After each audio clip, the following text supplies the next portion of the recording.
오늘도 11시 찬양 예배 오신 성도님들 환영하고 축복합니다. 첫 찬양으로 또 하나의 열매를 바라시며 찬양하도록 하겠습니다.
아주머니 날 박수 치시면서 찬양하시겠습니다.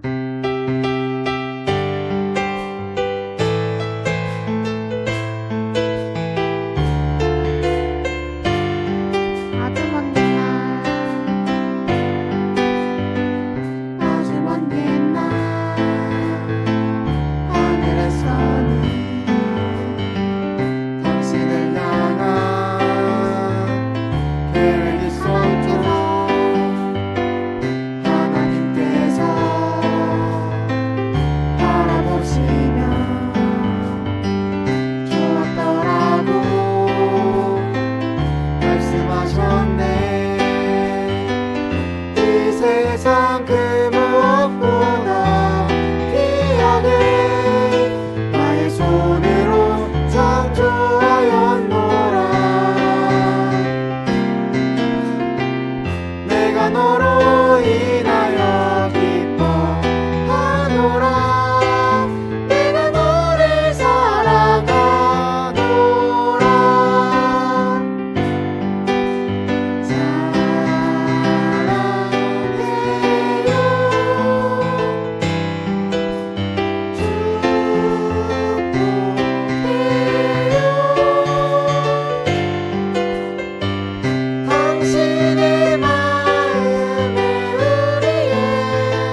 사도신경으로 신앙 고백하시겠습니다.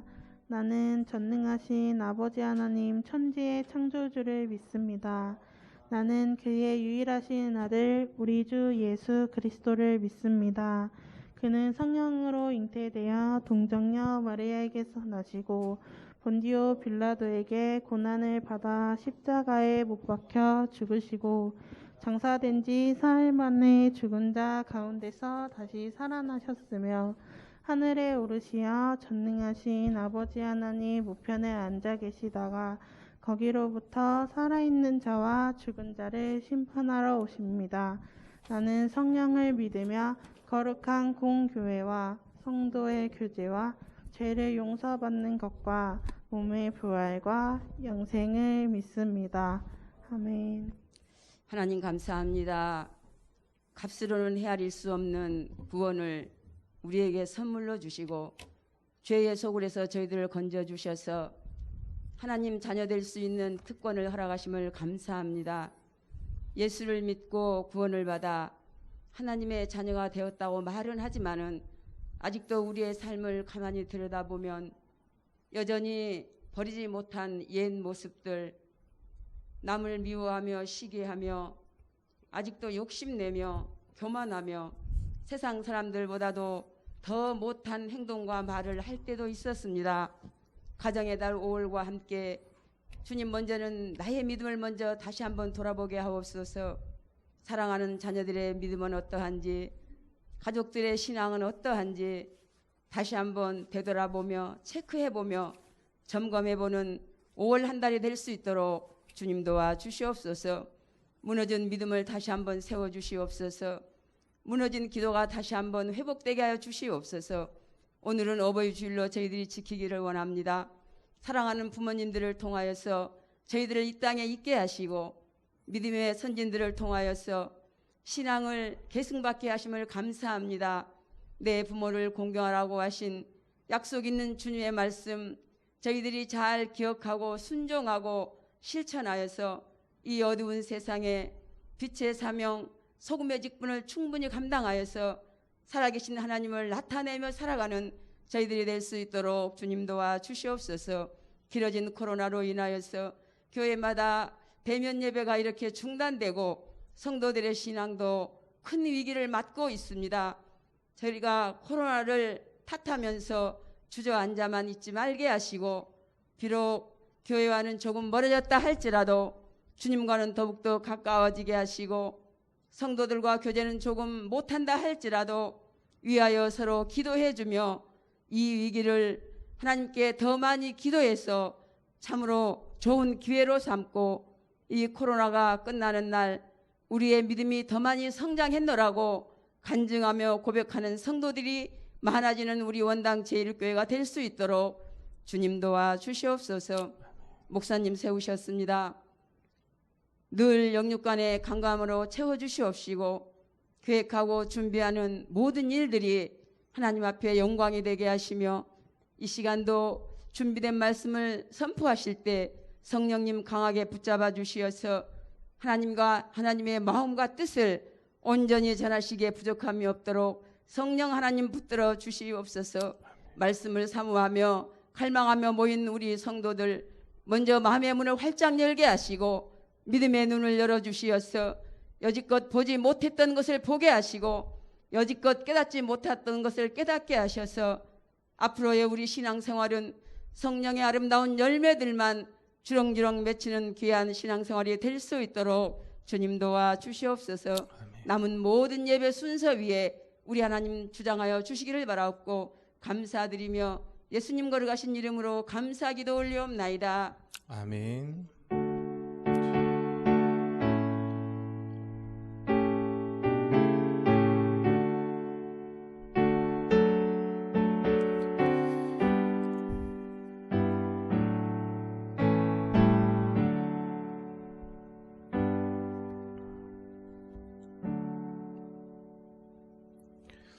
네, 오늘 함께 보실 하나님 말씀 로마서 3장 24절에서 28절까지입니다.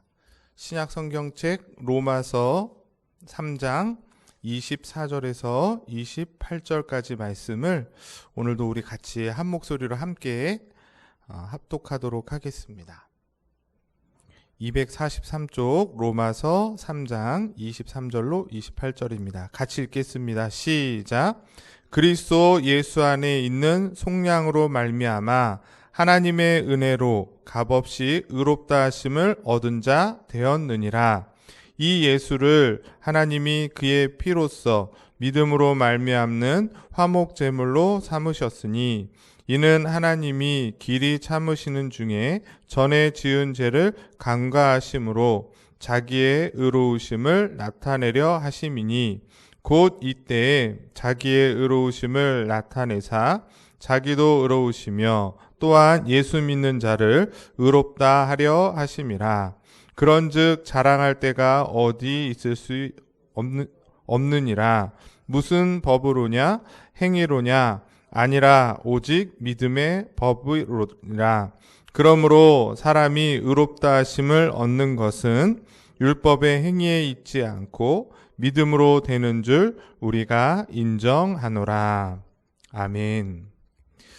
네, 5월은 가정의 달입니다. 그래서 우리가 지난주에는 어린이 주일로 지켰고 오늘은 어버이 주일로 이렇게 지키고 있습니다.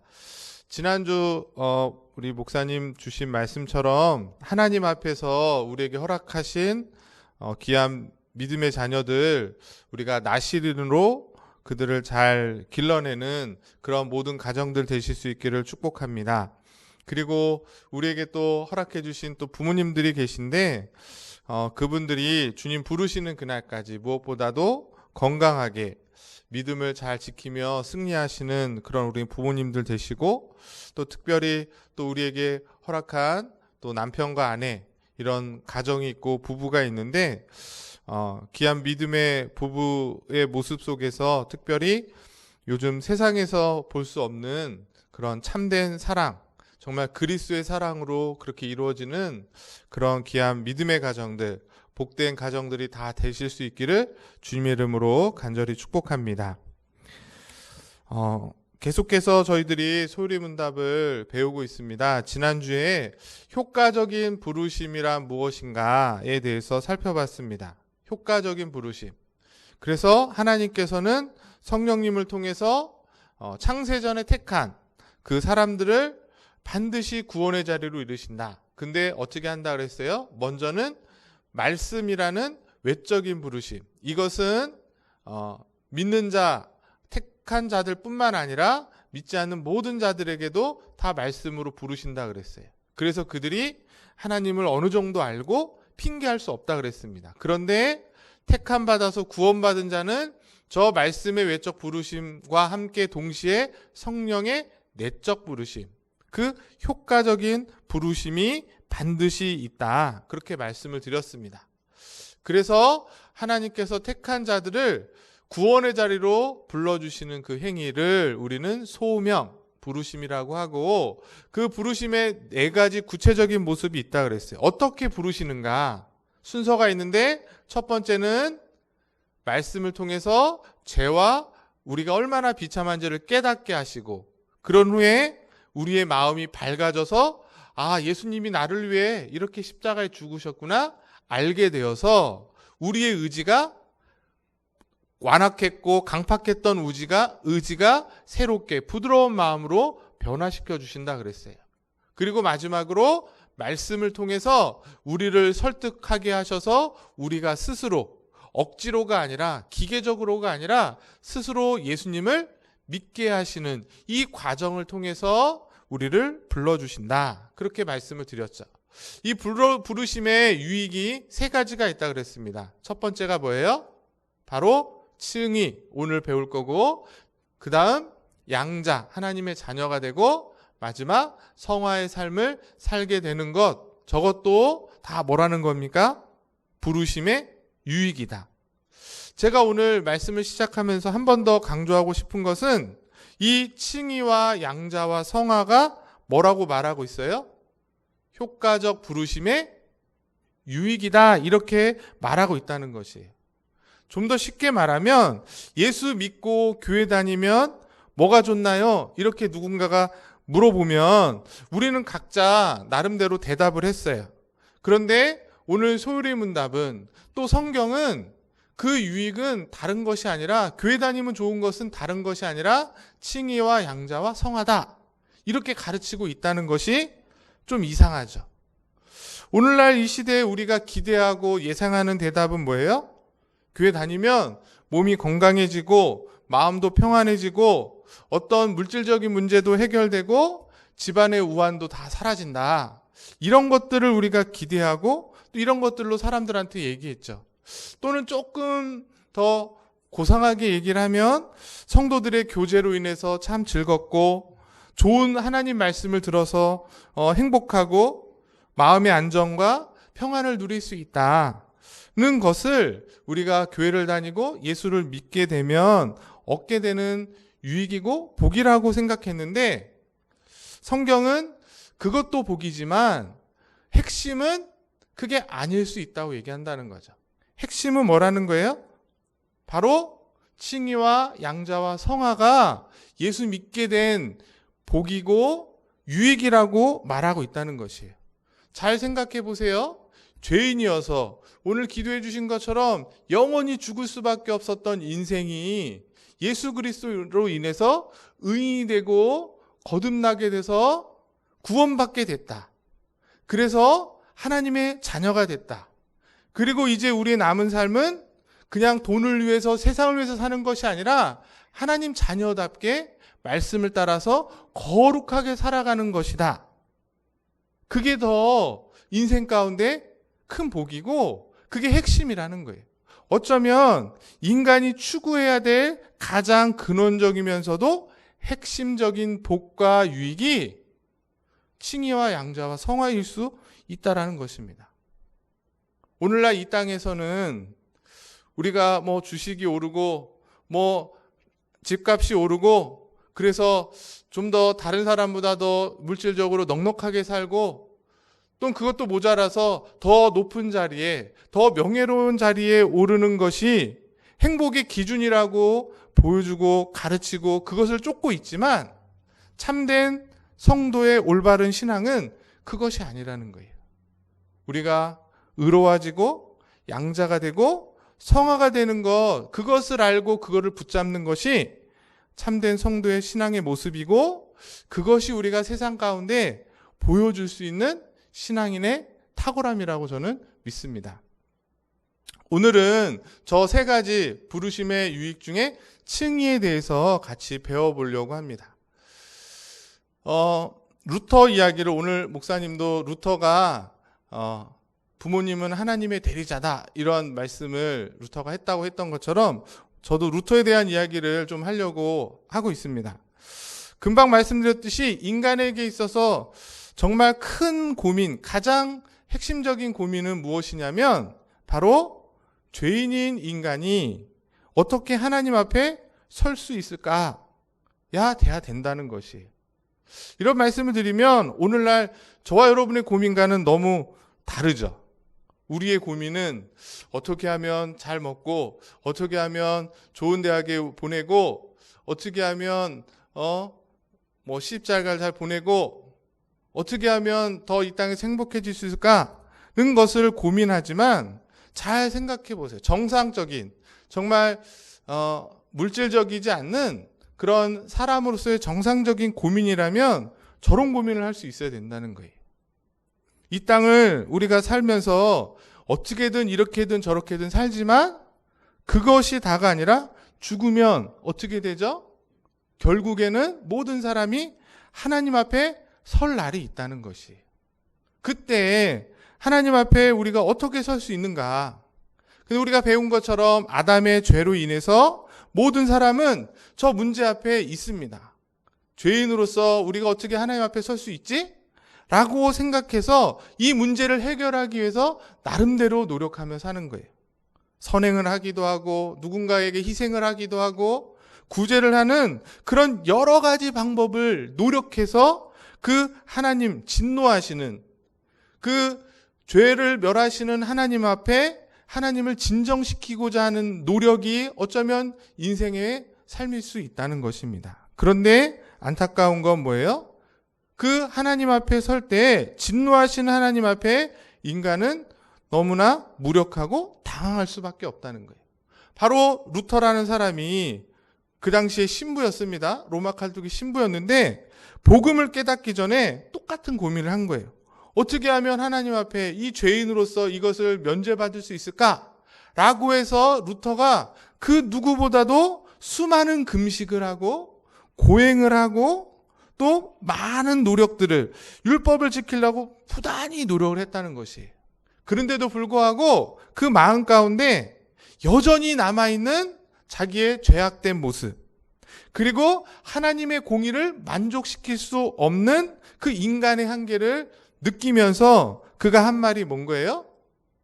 누가 하나님 앞에 설 수 있을 것인가? 이거는 설 수 있다는 말이 아니라 아무도 이 세상에 어떤 누구도 자기가 노력한다고 해서 하나님 앞에 설 수 있는 인생이 없구나 하는 것을 깨달으면서 탄식했던 것이죠. 인간은 하나님 앞에 나아갈 수가 없습니다. 왜? 죄를 지었기 때문에. 그리고 하나님은 그런 죄인을 그냥 받아들일 수가 없어요. 왜냐하면 하나님이 인정이 없어서가 아니라 하나님의 성품은 뭐가 있다 그랬죠? 공의로우신, 완전한 공의를 갖고 계신 하나님의 성품이 있기 때문에 조그만 죄도 하나님과 양립할 수가 없는 것이. 그래서 하나님은 공의로운 하나님으로 계시고 죄인된 인간은 하나님 앞에 설 수 없는 것입니다. 그래서 인간이 그 하나님 앞에 서기 위해서 앞에 나아가려고 부단히 노력하지만 스스로 의로워질 수 없다. 그가 부족한 것도 있지만 하나님이 요구하시는 의로움이 너무나 높기 때문에 완전하신 하나님의 의를 만족할 수 있는 인생이 없을 뿐만 아니라 인간 안에는 스스로 부패된 죄악된 본성이 있기 때문에 도저히 그 하나님의 의에 이를 수가 없는 것이. 그런데도 불구하고 오늘날 사람이 노력하면 하나님이 받아들일 수 있는 하나님의 의를 만족시킬 수 있다라고 이렇게 주장하는 주장들이 아직도 여전히 많이 있습니다. 그것은 인간이 얼마나 타락됐는지, 인간의 본성이 얼마나 부패했는지를 몰라서인 것이고, 수많은 이단들과 또 많은 종교들이 인간의 이러한 연약함, 공명정대한 그 하나님 앞에 인간이 감히 설 수 없다라는 사실을 인정하지 않는 그런 오만함이고 교만함을 보여주고 있다, 이렇게 말할 수 있는 것입니다. 이런 얘기를 왜 하냐면 루터가 이러한 고민 앞에서 생각이 난 거예요.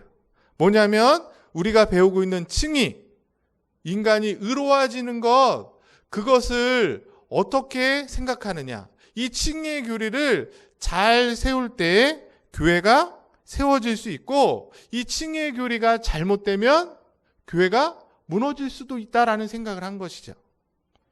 여러분 잘 아시는 것처럼 종교개혁은 로마 카톨릭의 어떤 부패와 사제들의 어떤 부패함 때문에도 일어났지만 교리에 있어서도 큰 부패가 있었다는 것이에요. 그 당시 로마 카톨릭은 사람이 어떻게 의로워진다고 생각한 거예요? 하나님의 은혜로 사람이 의로워지는 것이 아니라 노력해서 선행을 하고 성찬을 대하고 고행을 하고 고해성사를 하고 그런 걸 통해서 의로워질 수 있다라고 가르쳤다는 것입니다. 이 잘못된 교리를 바로 세워야 교회가 세워지고, 이 교리가 무너지면 교회도 무너질 수 있다는 것이죠. 그래서 우리가 칭의가 무엇인가를 배우는 것이죠. 세 가지입니다. 세 가지만 알면 정확해요. 첫 번째는 뭐냐면 칭의는 먼저 하나님의 자유로운 은혜의 행위라는 것입니다. 굉장히 중요한 얘기예요. 우리가 의로워지는 것은 사람이 하는 것이 아니고 하나님이 하시는 행위다. 이게 핵심입니다. 그런데 여기서 자유로운, 하나님의 자유로운 은혜의 행위라 할 때 이 자유롭다는 말은 그냥 하나님 마음대로 내가 의롭게 하고 싶은 사람은 의롭게 하고 내가 마음에 안 드는 사람은 그냥 내버려 둔다라는 뜻이 아니라는 거예요. 그런 의미가 아니고 하나님이 누군가를 의롭게 하실 때에는 그 사람의 행위나 그 사람의 말이나 그 사람의 조건을 보지 않으시고 은혜롭게 자유롭게 하셨다라는 의미에서 하나님의 자유로운 은혜 행위라는 것입니다. 이게 굉장히 중요해요. 이거는 무슨 말이죠? 하나님은 어떤 것에 영향을 받으시거나 어떤 조건을 보시는 분이 아니시고 그 첫 번째 원인은 하나님의 뜻인 거예요. 하나님의 의지가 1차적인 원인이 돼서 자유롭게 순수한 하나님의 은혜로 택한 자들을 의롭게 하셨다라는 것입니다. 칭의는 하나님의 의로운 자유로운 행위다. 그런데 그래서 이 칭의로 말미암아 어떻게 되는 거예요? 사람은 하나님 앞에 모든 죄를 용서받게 됩니다. 하나님이 용서해 주시는 거예요. 그리고 하나님 시각에서 그 사람은 이제는 더 이상 죄인이라고 말하지 않고 뭐로 봐주시겠다? 의인으로 여겨주시겠다. 의롭다고 칭해주겠다라고 하는 것이 칭입니다. 내가 회개를 했고 착한 일을 많이 했기 때문에 그래서 죄인에서 의인에 합당한 삶을 잘 살았기 때문에 하나님이 의롭다고 하시는 것이 아니고 그저 하나님이 먼저 우리를 너는 죄가 없어. 너 죄를 용서해 줄게. 선언하시고 그것으로 끝나지 않고 이제 너는 더 이상 죄인이 아니라 의인이야 라고 법적인 선언을 하는 거예요. 이 칭이라는 말은 법적인 용어입니다. 왜 그렇게 하나님이 하시는가? 그렇게 우리가 의로워질 수 있는 근거가 무엇인가? 이것이 중요한데요. 그건 뭐라는 거예요? 계속해서 말씀드리지만 인간의 행위에 있지 않습니다. 그러면 뭐가 근거냐? 라고 했을 때는 뭐라는 거예요? 예수 그리스도의 의 때문에 우리가 의로워하신다. 제가 계속 말씀드리지만 우리가 알고 있는 예수님이 우리를 위해서 하신 일, 예수님의 그 사랑하면 우리가 잊지 않아야 될 것, 그 감격이 오늘 찬양한 것처럼 늘 꺼지지 않아야 될 그 사랑은 뭔 거예요? 나를 위해서 죄 없으신 주님께서 십자가에 대신 죽으신 그 죽으심으로 인하여서 그 죽으심은 뭐였다는 거예요? 그냥 죽으신 게 아니라 그 공의의 하나님의 의로움을 만족시키는 죽으심인 거예요. 예수님이 대신 십자가의 죽으심으로 이뤄놓으신 그 의, 그 의로움 때문에 그 의로움을 어떻게 하셨다는 거죠? 창세전에 택한 저와 여러분들에게 어떻게 하셨어요? 값없이 주셔서 우리의 의가 되게 하셨다는 거예요. 예수님이 십자가에 이뤄놓으신 그 의를 저와 여러분들의 의로 여겨주셨다는 거예요. 이거를 뭐라 그랬습니까? 전가의 원리라고 했어요. 아담의 죄가 전가되어서 모든 인류가 죄인이 된 것처럼 예수님이 십자가에서 이뤄놓으신 의가 우리의 의로 전가시키시겠다고 하나님이 정하신 것이. 그 예수 그리스도의 의만이 우리가 하나님 앞에 의롭게 되는 근거이다. 내 노력과 내 열심이 아니라. 이게 성경이 가르치는 교리고 이게 기독교가 말하고 있는 칭입니다. 그리스도의 의가 우리에게 전가됨으로 이루어지는 칭의. 이해되시죠? 이 칭의는 두 가지의 요소가 있습니다. 적극적인 요소가 있고 소극적인 요소가 있는데 아까 전에도 말했지만 소극적인 요소는 뭐냐면 예수님이 우리를 대신해서 십자가에서 모든 죄값을 지불하시면서 죽으셨어요. 그렇죠? 그 죽으심을 통해서 이제는 우리의 죄를 용서해 주시겠다는 하나님의 선언. 그래서 우리가 의로워지는 거예요. 그러니까 첫 번째는 우리의 죄를 용서해 주시는 거예요. 예수님의 십자가의 죽으심으로. 그러나 이것으로 끝나지 않고 이것에서 한 걸음 더 나아가서 그냥 너는 죄가 없어. 이걸로 끝나는 것이 아니라 거기서 한 걸음 더 나아가 의인으로 여겨줄게까지가 가야 적극적인 칭의가 완성이 되는 것입니다. 그냥 죄가 없다고 말하는 것과 너는 이제 죄인이 아니고 의인이라고 여겨주는 것과는 차원이 다른 것이죠. 그런 은혜를 저와 여러분들이 받았다는 거예요. 나의 공로 없이, 나의 노력 없이, 값 없이 주셨다는 것입니다. 우리가 이 칭의를 통해서 분명히 기억해야 될 것, 그냥 내가 죄가 없는 인생이다는 것으로 끝난 것이 아니라 이제는 의인이 되었고 이제는 그리스도의 삶을 닮아가는 자로 살아가야 된다. 그래서 칭의 다음에 이어지는 게 뭐예요? 양장거예요. 하나님의 자녀로 받아들여지는 그 조건까지 이 칭의 안에 담겨져 있다는 것을 우리가 기억해야 될 것입니다. 마지막 세 번째로, 그러면 이 소극적이고 적극적인 칭의가 우리에게 어떻게 이루어졌는가? 조금 다르게 말하면 우리가 무엇으로 말미암아 의로워질 수 있는가? 금방 말씀드린 것처럼 예수님께서 이뤄놓으신 그 의가 우리에게 주어지는데, 하나님께서 택자들에게 주시는데 어떻게 주시는가? 어떻게 주신다는 거예요? 어떻게 주신다는 거죠? 나의 노력이나 내 열심이나 내가 기도를 많이 했기 때문에 그러니까 너는 의로운 자야라고 하시지 않고 무엇으로? 믿음으로만 가능하다는 거예요. 성경은 강조하고 있어요. 오직 믿음으로만 가능하다 이렇게 말하고 있어요. 왜 이런 말을 할까요? 자꾸 사람들이 믿음도 있어야 되고 거기에 조금 우리의 노력이나 우리의 행위나 우리의 열심도 있어야 100%가 된다라고 자꾸 이야기하고 가르치니까 종교개혁자들이 또 성경을 가르치는 사람들이 거기에다 뭘 강조하는 거예요? 오직이라는 거예요. 오직. 믿음으로만 가능하지 우리의 어떠한 행위도 저것을 가미시킬 수 없다는 것을 강조하는 것입니다. 그 말씀이 바로 오늘 우리가 읽은 말씀이에요. 오늘 우리가 읽은 말씀을 천천히 다시 한번 지금까지 들은 이 내용을 잘 기억하면서 읽어보면 너무나 분명합니다. 자, 우리 성경을 한번 같이 보실까요?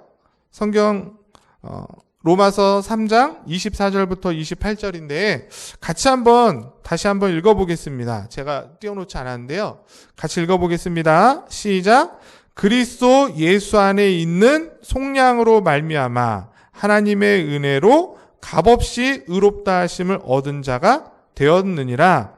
이 예수를 하나님이 그의 피로써 믿음으로 말미암는 화목 제물로 세우셨으니 이는 하나님이 길이 참으시는 중에 전에 지은 죄를 간과하심으로 자기의 의로우심을 나타내려 하심이니 곧 이때에 자기의 의로우심을 나타내사 자기도 의로우시며 또한 예수 믿는 자를 의롭다 하려 하심이라. 그런즉 자랑할 때가 어디냐? 있을 수 없느니라. 무슨 법으로냐?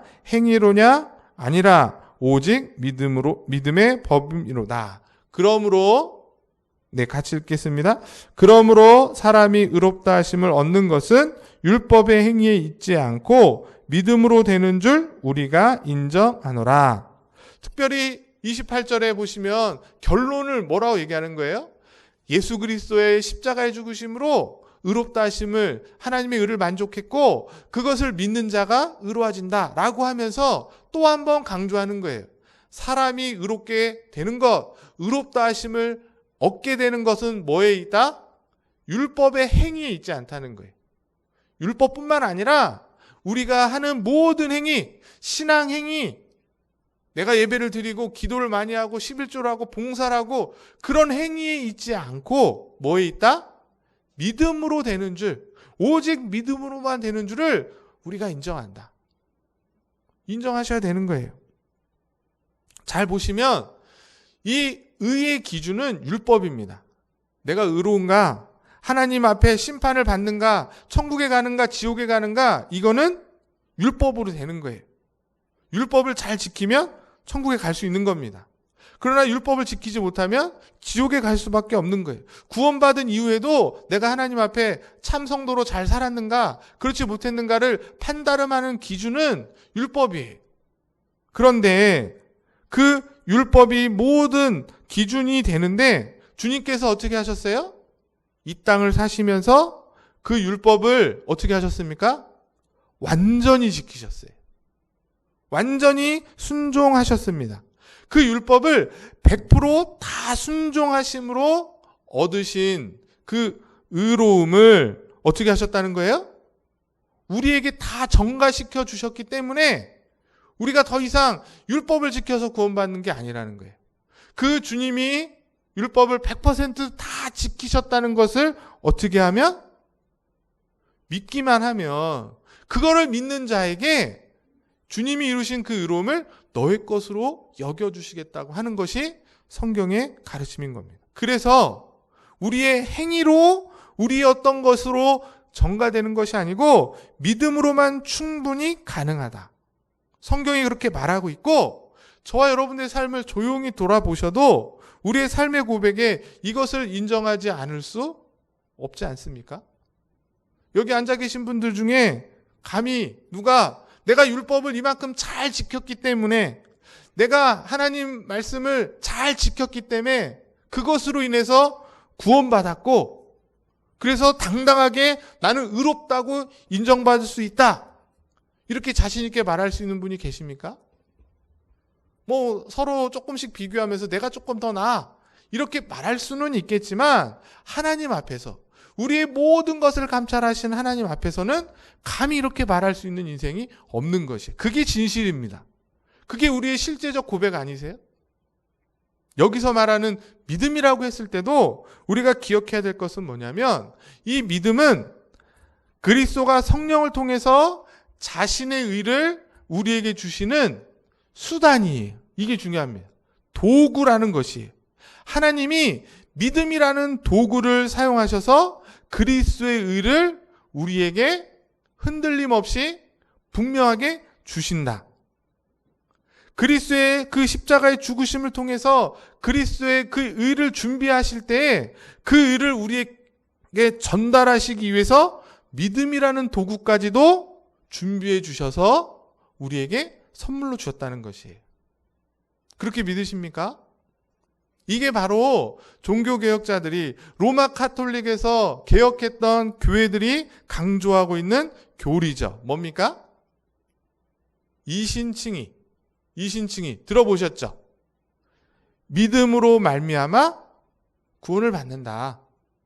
다른 것으로 구원받는 것이 아니라 여기서 강조하는 이 믿음은 다시 말씀드리지만 원인이 아니라는 거예요. 조건이 아니라는 거예요. 뭐라고요? 그리스도의 의를 우리에게 적용하시는 수단, 도구. 이게 다른 얘기입니다. 그냥 쉽게 말하면 내가 믿었기 때문에 그 믿음이라는 조건으로 우리를 구원하신 것이 아니고 좀 헷갈리시려고 하죠. 근데 잘 생각해 보세요. 우리가 믿음으로 구원받는다 이런 말을 많이 하고 많이 듣지만 오해하고 있다는 거예요. 내가 잘 믿었기 때문에 그 믿음을 조건으로 원인으로 보시고서는 우리를 구원하신 것이 아니고 뭐라고요? 믿음을 통해서 믿음이라는 수단을 통해서 우리를 의롭게 하신 것이다. 강조점이 뭡니까? 믿음 때문에라고 말하면 그것도 뭐가 되는 거예요? 인간이 한 것이 되는 거예요. 내가 잘 믿었으니까 구원받은 거라는 자꾸 인간의 공로를 돌리려는 생각을, 오해를 불러일으키는데 그 믿음을 하나님이 우리에게 선물로 주셔서 그 믿음이라는 수단과 도구를 통해서 우리를 의롭다고 해주신 것이다. 이렇게 말해야 조금 더 정확한 것이죠. 그래서 우리가 이 구원과 관계돼서 늘 기억하셔야 될 것은 칭의도 그렇고 양자도 그렇고 소명도 그렇고 사람이 주체가 아니라 하나님이 주체가 되신다는 거예요. 하나님께 우리가 구원을 받은 것이고 부르심을 입은 것이고 의로워져서 하나님의 자녀가 됐지 하나님 자녀가 될 조건으로 해서 달성한 것이 아니거든요. 마찬가지입니다. 자녀된 이후에 자녀다운 삶을 살아가는 그 성화의 삶도 내가 부단히 노력하긴 하지만 우리가 고백하는 건 뭐예요? 내가 이렇게 잘했기 때문에 하나님 자녀다워졌어라고 말하는 사람은 아직도 뭘 잘 모르는 사람입니다. 하나님이 자녀답게 나를 이렇게 거룩하게 해주셨구나 이런 것이죠. 뭐 오늘 어버이주일에 맞춰서 그거랑 똑같습니다. 자녀들은 내가 잘해가지고 이렇게 잘된 것처럼 보이지만 다 뭐였어요? 부모님의 은혜였죠. 근데 자녀들은 자기가 부모가 되기 전까지는 절대 모릅니다. 자기가 잘나서 된 줄 알아요. 잘 되면 자기 탓, 잘못되면 부모 탓. 똑같습니다. 우리의 구원에 있어서도 우리는 내가 뭔가 잘해가지고 하나님 앞에 구원받고 하나님 자녀가 됐고 그래서 이렇게 축복받은 것처럼 자꾸 생각하지만 신앙생활을 좀 더 해보고 말씀을 좀 더 깊게 보고 하나님을 더 알아가면 알아갈수록 내가 한 것이 하나도 없고 다 하나님이 은혜로 주신 것이구나. 구원받은 것도 의로워진 것도 하나님 자녀된 것도 자녀된 삶으로 이렇게 풍성한 삶을 기쁨을 누릴 수 있는 것도 하나님이 주신 것이구나. 하나님의 은혜로운 자유로운 하나님의 사역이고 일하심이었구나를 고백하게 되는 줄 믿습니다. 자, 그래서 이제 소요리 문답으로 우리가 정리를 하겠습니다. 소요리 문답 33문을 우리가 배우는데 의롭다 하심, 칭의란 무엇입니까? 이렇게 물어보고 있어요. 그에 대한 답이 있는데요. 지금 제가 한 말을 그냥 이렇게 문장으로 정리해 놓은 것입니다. 그러니까 들은 말씀을 기억하시면서 읽으시면서 이제 정리를 하시고 마음에 새기시면 좋을 것 같아요. 자, 같이 읽어보겠습니다. 시작. 칭의는 하나님의 값없는 은혜의 행위이신데 그가 우리의 모든 죄를 사면하시고 우리를 의롭다고 여겨주셔서 받아주시는 것입니다. 또 읽을게요. 이는 오직 그리스도의 의를 우리의 것으로 돌려주신 덕분이며 또 그것이 오직 믿음으로만 받아진 덕분입니다. 지금 제가 여태까지 30분 동안 한 얘기가 저 문장 안에 다 정리되어 있는 거예요. 보세요. 첫 번째 뭐였습니까? 칭의는 하나님의 값없는 은혜로운 행위다. 그게 먼저 딱 정리가 돼요. 그리고 뭐라 그래요? 우리의 죄를 사면하시고 우리를 의롭게 여겨주시는 것. 그 다음에 그건 어떻게 됐는가? 예수 그리스도의 의를 우리의 것으로 뭐라 그랬어요? 전가시키셨고 그것은 어떻게 받아들인다? 믿음으로만 된다. 자, 정리를 다시 해보면 칭의는 값없는 하나님의 은혜로운 행위, 정의 뭡니까? 우리의 모든 죄를 용서하시고 하나님 앞에서 우리를 의롭다고 여겨주시고 받아주시는 것. 그게 칭의라는 거예요. 그 우리가 칭의 된 겁니다. 조건이 뭐라 그랬어요? 근거가 뭐라 그랬어요? 우리에게 전가된 그리스도의 의가 근거이고 그것을 받는 수단은 뭐라 그랬습니까? 오직 믿음으로만 된다. 이게 여러분 머릿속에 정리가 되셔야 되는 거예요. 누가 딱 물어보면 너 어떻게 의로워졌어? 너 정말 나중에 하나님 앞에 설 수 있어? 어떻게 설 수 있는 거야? 라고 물어본다면 뭐라고 말해야 되는 거예요? 내가 열심히 해가지고 하나님 앞에 인정받으면 하나님 앞에 설 수 있는 것이 아니고 하나님의 값없는 은혜의 행위야. 그래서 다른 것이 아니고 내가 죄 용서함을 받았고 이제는 하나님이 나를 죄인인데 의인으로 여겨주신대. 어떻게 여겨주셨다는 거예요? 내가 열심히 노력하고 선행하고 그렇게 해서 이루어진 게 아니라 예수님이 나를 위해 십자가에 죽으신 그 의로움을 나의 것으로 여겨주셔서 된 거야. 근데 그건 어떻게 된 거라고요? 내가 돈을 지불하거나 뭔가 열심히 선행을 해서 받은 게 아니고 믿음으로 받은 거야. 까지 얘기하셔야 되는 거예요. 여기에 하나라도 잘못되거나 다른 이야기를 하면 그건 성경이 말하고 있는 칭의가 아닙니다. 이단이 가르치고 있고 다른 잘못된 종교가 가르치고 있는 거예요. 저 부분을 하나도 빠짐없이 알고 있고 이해하고 고백할 때에 우리는 어떠한 잘못된 가르침에도 흔들리지 않는 참된 믿음, 참된 구원, 참된 성도의 삶을 살아가는 자가 되는 줄 믿습니다. 말씀을 마치면 첫 번째로 칭의는 선물이다. 이게 왜 중요하냐면 칭의를 우리가 선물로 받지 않았다면 은혜가 아니겠죠. 은혜가 아니면 인간은 어떻게 할까요? 자랑하게 돼 있습니다. 선물로 받고 은혜로 받아야 감사합니다 이렇게 얘기하는데 내가 노력해서 받은 거야. 내가 열심히 공부해가지고 시험에 합격해서 딱 받았을 때 얼마나 뿌듯해요. 그런 게 아니라는 거예요. 자꾸 우리가 신앙생활을 자부심으로 내가 뭔가를 이뤘어 이렇게 하는 순간 우리는 구원에서 멀어지는 겁니다. 교만의 길로 가는 것이. 칭의는 선물이다. 율법이 우리를 할 수 없구나를 철저히 깨닫게 합니다. 예수 믿기 전에도 그렇고 예수 믿고 난 후에도 율법을 통해서 우리는 늘 우리의 부족함을 보게 되고 주님의 도우심과 주님의 은혜를 구하는 자가 되는 줄 믿습니다. 두 번째로, 그래서 행위로는 결코 하나님을 만족시킬 수 없다는 것이에요. 성경이 증명하고 있습니다.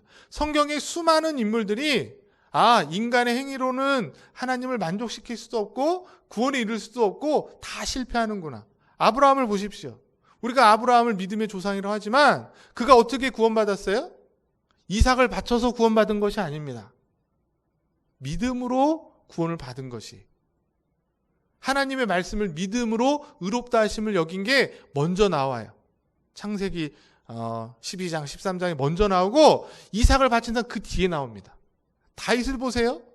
다윗의 삶을 보면 하나님이 합한 자라고 말하지만 그가 하나님 합한 자가 된 이유는 뭔가 하나님 앞에 율법을 잘 지키고 그랬기 때문이 아니에요. 그랬다면 그가 우리 아내를 그런 짓을 할 수가 없죠. 그럼에도 불구하고 그를 하나님이 의롭다고 여겨주셨기 때문에.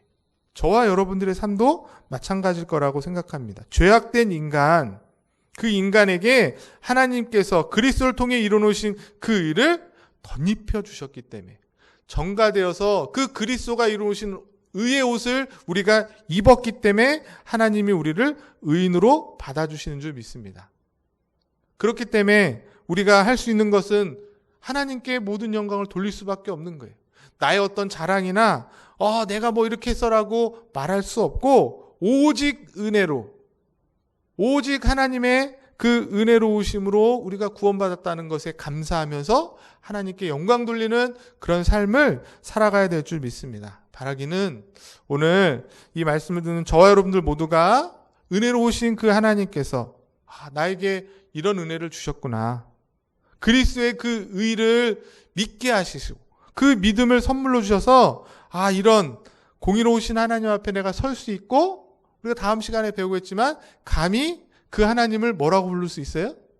아버지라고 부를 수 있는 은혜를 주셨다는 사실을 기억하면서 감사하시고 일평생 우리의 삶 가운데서 이것이 우리의 감사의 제목이 되고 우리의 찬양의 제목이 되었으면 좋겠어요. 자꾸 세상적인 것을 받았냐 안 받았느냐, 그것이 감사의 조건이 되면 우리는 감사할 수 없습니다. 왜? 그것으로는 비교하기 때문에 만족할 수가 없거든요. 그러나 지금 말씀드렸던 이 구원의 은혜들을 우리가 계속 생각하시면서 감사하시고 찬양하시면서 하나님께 영광 돌리시며 하나님의 선하심을 우리 삶 가운데 잘 드러내는 그런 복된 성도의 삶을 멋있게 살아가는 우리 원당교회 성도들과 우리 청년들 되실 수 있기를 주님의 이름으로 축복합니다. 기도하겠습니다. 우리 안에 있는 것은 죄된 것뿐인데 그럼에도 불구하고 십자가의 죽으심으로 그리스도께서 이뤄놓으신 그 의로움을 믿음을 통하여 우리의 것으로 삼아주시고 이제 우리를 죄인이라 하지 않고 의인으로 여겨주신 하나님의 은혜에 감사를 드립니다.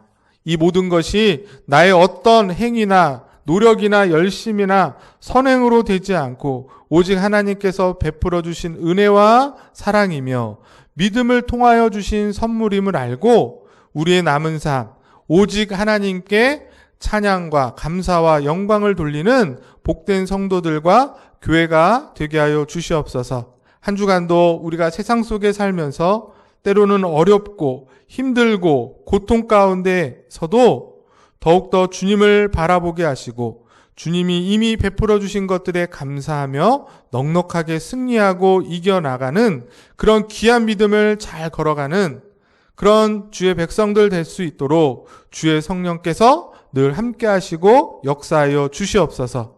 그래서 우리가 가는 곳곳마다 주님의 사랑과 임재를 나타내고 경험하는 그런 참된 성도의 삶을 잘 살아가게 하실 줄 믿고 감사를 드리며 존귀하신 예수 그리스도 이름으로 기도드립니다.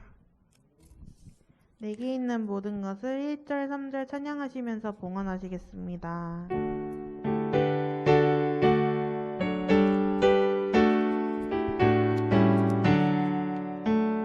내게 있는 모든 것을 아낌없이 드리네. 사랑하고 의지하여 주만 따라 살리라.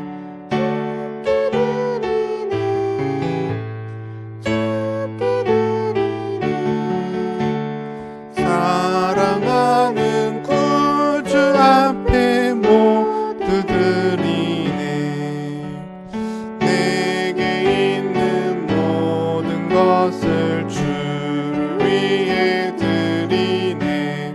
주의 성령 충만하게 내게 내려주소서.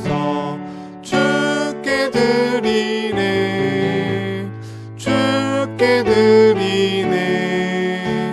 사랑하는 구주 앞에 모두 드리네. 하나님 아버지 감사합니다. 오늘도 우리에게 건강한 육체와 또 영혼을 허락하셔서 주님 앞에 기쁜 마음으로 나와 예배케 하시며 주의 말씀을 통해 은혜 주시니 은혜 받게 하시니 감사합니다. 우리가 의로워진 것 나의 노력과 열심이 아니라 예수께서 십자가에서 이뤄놓으신 그 의로움을 우리의 것으로 여겨주시는 그것을 믿음으로 받게 하시는 하나님의 은혜임을 다시 한번 고백하며 우리의 남은 삶 정말 세상의 것에 끌려다니고 그것에 목숨을 걸며 사는 것이 아니라 그것 이전에 주셨던 이 귀한 은혜의 내용들을 기억하면서 감사하면서 넉넉히 믿음으로 걸어나가는 그런 귀한 주의 백성들 되기를 간절히 소망합니다. 주님 특별히 오늘은 어버이 주일로 저희들이 지키며 우리에게 허락하신 귀한 부모님들의 은혜를 생각하고 그 은혜가 정말 아버지 하나님의 은혜와 같은 은혜임을 기억하며 그들을 정말 주 안에서 공경하는 그런 귀한 믿음의 자녀들 되게 하시고 그런 가정들 되어서 이 시대 가운데 정말 참된 효의 모습을 잘 드러내므로 선한 영향력을 발휘하고 하나님 믿는 자들의 그 아름다움을 증명해 갈 수 있는 그런 우리 자녀들과 가정들 되게 하여 주시옵소서. 귀한 물질을 우리에게 허락하셔서 모든 것 주님께 말씀을 고백하며 드린 귀한 물질 11조와 감사헌금과 또 주정헌금과 여러 가지 기도의 제목이 담겨진 믿음의 고백들 주님께서 받으시고 흠량하셔서 더욱더 하나님의 귀한 나라가 세워지고 주의 복음이 널리 전파되는데 귀하고 값지게 사용되어지게 하여 주시옵시고 드려진 손길들, 그 가정들, 여러 가지 기도의 제목들, 말 못할 고통들 하나님께서 다 알고 계시오니 하나님의 뜻과 하나님의 때에 응답받아 정말 복된 삶, 나누고 베푸는 그런 귀한 삶 살게 하여 주시옵소서. 감사를 드리며 존귀하신 예수 그리스도 이름으로 축복하며 기도드리옵나이다. 아멘. 네, 교회 소식 주보를 참고해 주시고 오늘은 우리가 어버이 주일로 지키고 있습니다. 다음 주에는 신앙유산 서약 주일로 그렇게 지키도록 하겠습니다. 코로나를 위해서도 기도해 주셔서 교회가 다시금 빨리 회복되어질 수 있도록 기도해 주시고 목회를 위한 기도 제목 보시고 기도해 주시기 바랍니다. 축도로 예배를 마치겠습니다. 지금은 우리 주 예수 그리스도의 은혜와 하나님 아버지의 사랑하심과 성령의 내주 교통 인도 보호하심이 죄인된 영혼들을 사랑하시어 예수 그리스도의 십자가의 죽으심으로 이루신 그 일을 그들의 것으로 여겨 의인으로 여겨주셨을 뿐만 아니라 이제는 그 위에 합당한 삶을 살도록 늘 주의 성령과 말씀으로 인도하셔서 악한 세상 속에 하나님의 공의와 정의와 사랑을 드러내는데 귀하게 쓰임받기를 소망하고 또 기대하고 결단하고 다짐하며 돌아가는 우리 원당제일교회 모든 성도들 머리머리 위에, 저들의 가정과 사업장과 자녀들 위해, 또 이 자리에 함께한 우리 청년들 뿐만 아니라 군복무 중에 있는 청년들, 또 여러 가지로 함께하지 못하는 청년들 머리머리 위에 지금부터 영원토록 함께 있을지어다. 아멘.